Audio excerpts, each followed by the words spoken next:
For many people, February 14th is a joyous date on which to celebrate the romantic union with your significant other. However, this does not mean that dark, mysterious, and tragic things do not happen on St. Valentine's Day. In fact, one of the most infamous murders of all time even bears its name. In 1929, a group of Chicago mobsters believed to be working for Al Capone gunned down several rival gang members in cold blood, and the incident forever became known as the St. Valentine's Day Massacre. Here are 5 more stories of unsolved mysteries that just happened to take place on Valentine's Day. Appropriately, it's likely that some of these cases are the result of love gone bad.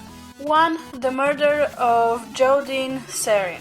On Valentine's Day in 2007, Art and Louise Sarin went to visit their 39-year-old daughter, Joan, at her condo. Joan was mentally disabled, and even though she was able to live independently, she still required frequent visits from her parents to check on her.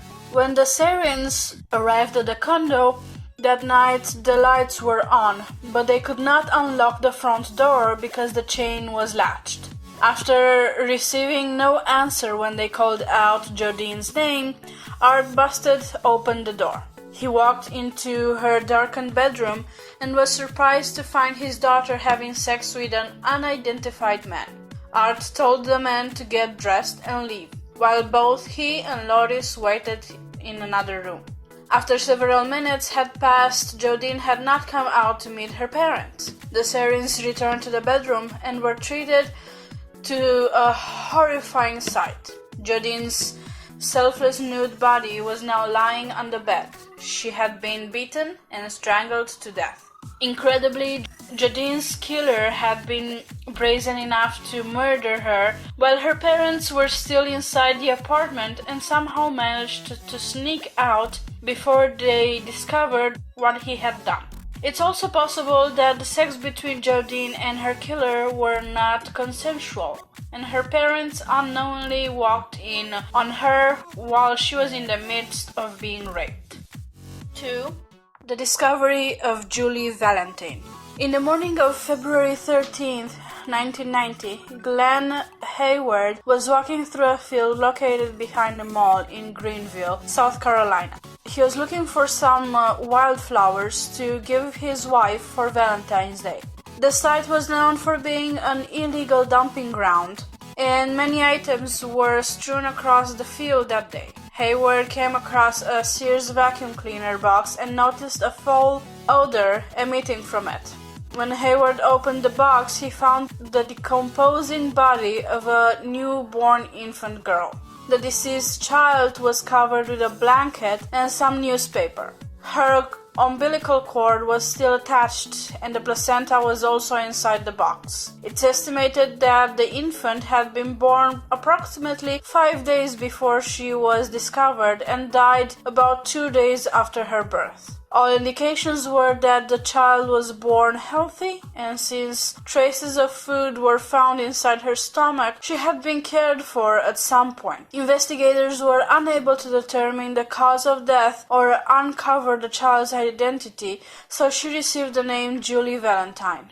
The only major potential lead was a reported sighting of a man inside a red Pontiac Fiero, parked at the site 3 days before the infant was found. However, no one knows if the man has any connection to the case, so until the child's identity can be established, she will continue to be known as Julie Valentine.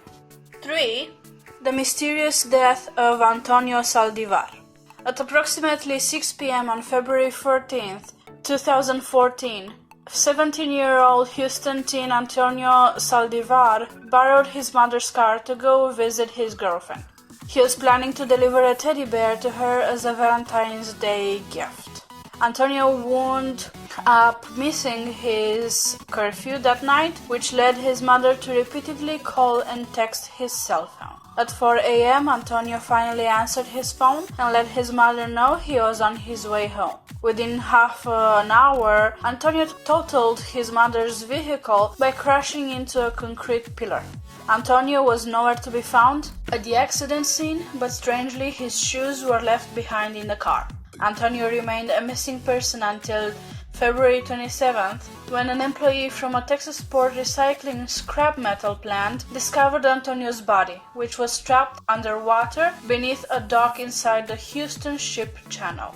He was found approximately 3 kilometers from the accident scene. It's possible that Antonio became disoriented before wandering away from the scene and drowning, but a lot of strange details didn't add up. Antonio never actually made it to his girlfriend's house that night, and the Valentine's Day teddy bear was found inside his pants between his legs. One witness told police they saw a dark SUV run Antonio's car into the pillar. Antonio was found inside a secure area near the scrap metal plant, which was inaccessible to the search volunteers who had been looking for him.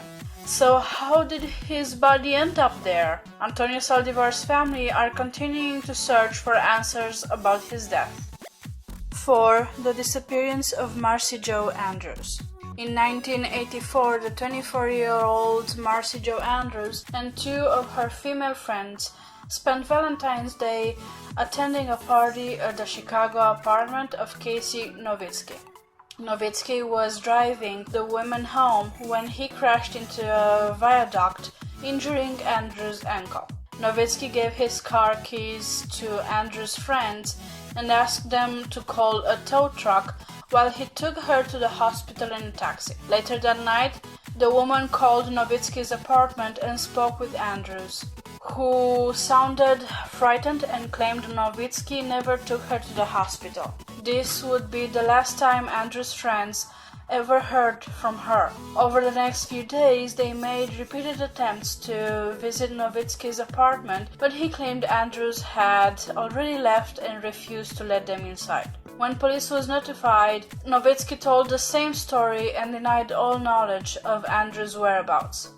In 2000, Novitsky was finally charged with Andrews' murder. The prosecution's theory was that Novitsky took Andrews back to his apartment and drugged her with THC so he could repeatedly sexually assault her. The prosecution conducted numerous witnesses who claimed to have seen Andrews in Novitsky's apartment in the days following the accident.